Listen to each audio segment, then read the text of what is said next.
Саратар пикеринисти белгилеп кетсеңиз, ОДКБнын Казакстандын аймагына кирүү боюнча.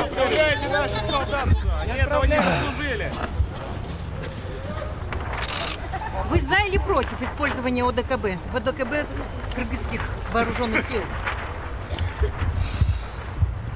Вы знаете, прежде всего мы, конечно, с болью воспринимаем события, которые происходят в нашем братском государстве. Для Кыргызстана нет более близкого, более родного, более тесно связанного с нами во всех отношениях народа, чем наши казахстанцы.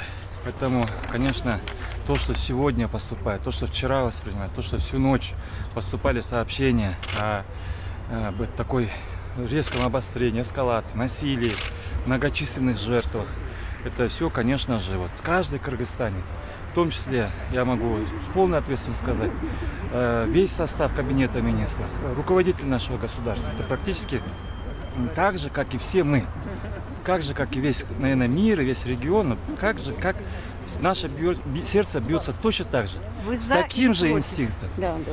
Но ваша позиция по ведению... Законная власть.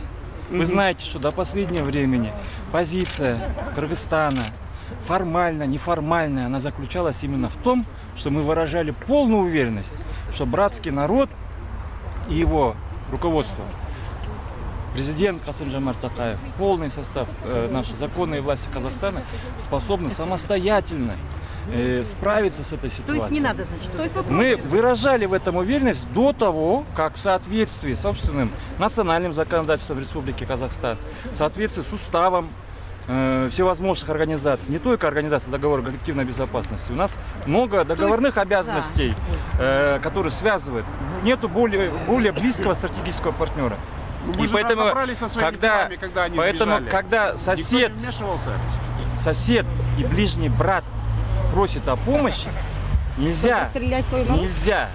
Но я вам так скажу, что решением не с вами спорить, потому что это решение главы государства. Ни в коем случае. Вы знаете, что абсолютно твердое условие, абсолютно